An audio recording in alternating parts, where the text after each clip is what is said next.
स्नान और नहाने में क्या अंतर है? सत्यभामा और रुक्मणी से जुड़ी एक दिव्य कथा।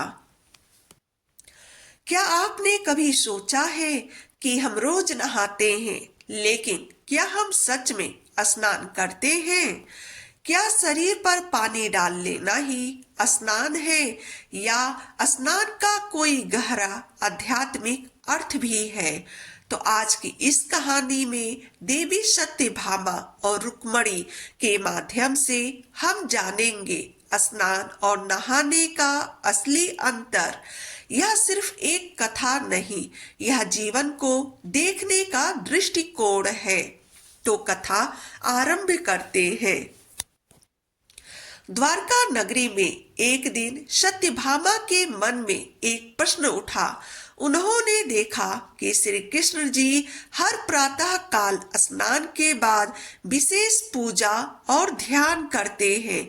उनके मुख पर अद्भुत शांति होती है। सत्यभामा ने सोचा कि हम सब तो नहाते हैं, फिर प्रभु के स्नान में ऐसा क्या विशेष है? उनके मन में जिज्ञासा बढ़ी। वह देवी रुक्मणी के पास गई। सत्यभामा ने पूछा कि बहन, क्या आपको पता है कि प्रभु स्नान के बाद इतने दिव्य क्यों दिखते हैं? हम भी तो नहाते हैं, फिर हमारे भीतर वह प्रकाश क्यों नहीं आता? रुक्मणी मुस्कुराई। उन्होंने कहा कि बहन, तुम नहाती हो, परंतु प्रभु स्नान करते हैं। तो सत्यभामा चौंक गई। क्या दोनों अलग है?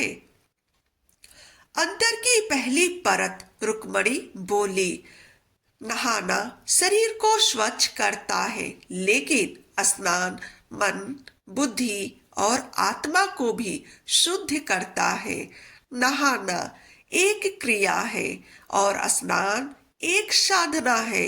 नहाने में हम केवल जल का स्पर्श लेते हैं और स्नान में हम जल को देवत्व मानकर आभार के साथ स्वीकार करते हैं। आध्यात्मिक अर्थ। प्राचीन ग्रंथों में कहा गया है कि जल केवल पानी नहीं है, जल ऊर्जा है, जल चेतना है।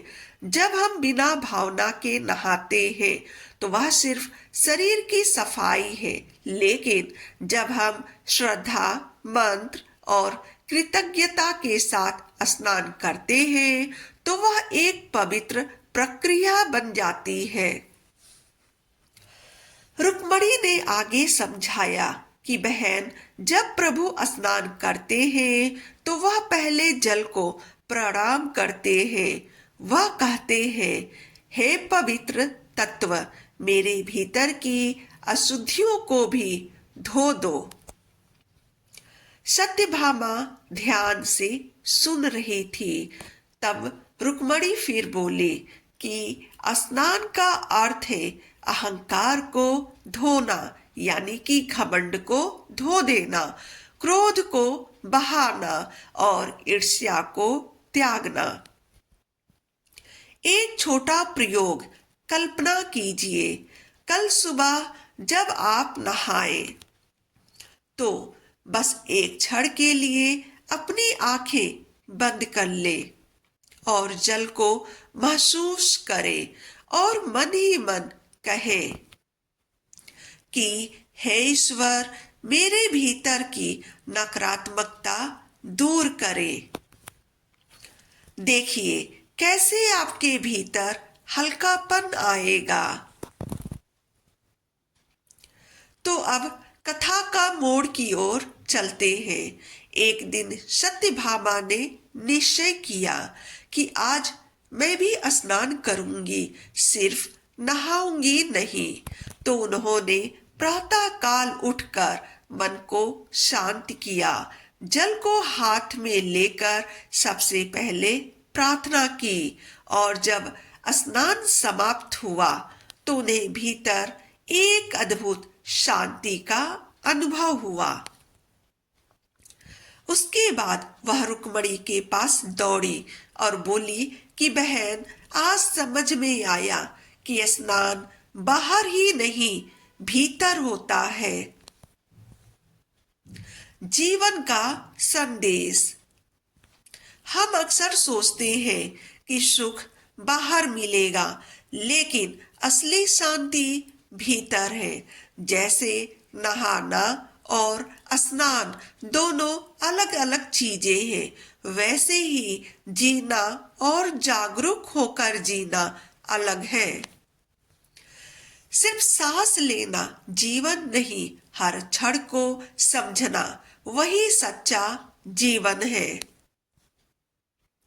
आज के समय में अर्थ, आज हम भाग दौड़ में जल्दी जल्दी नहा लेते हैं, पर अगर 5 मिनट भी सचेत होकर स्नान करें तो दिन बदल सकता है।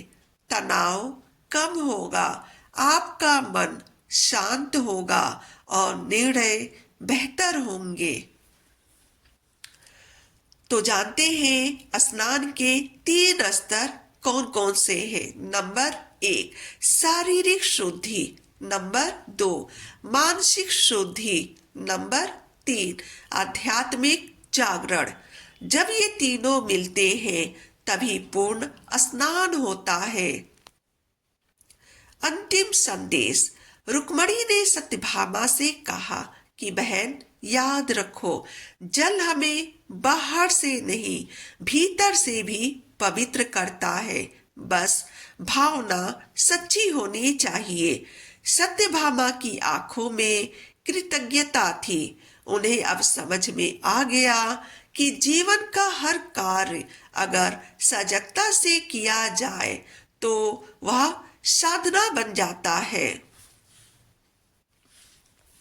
तो मित्रों, कल जब आप स्नान करें तो बस इतना याद रखिए कि नहाना शरीर की आदत है और स्नान आत्मा की जागृति है। अगर आपको यह कथा थोड़ी भी पसंद आई हो तो वीडियो को लाइक करें, शेयर करें और चैनल को सब्सक्राइब करना ना भूलें। वीडियो देखने के लिए आपका बहुत बहुत धन्यवाद।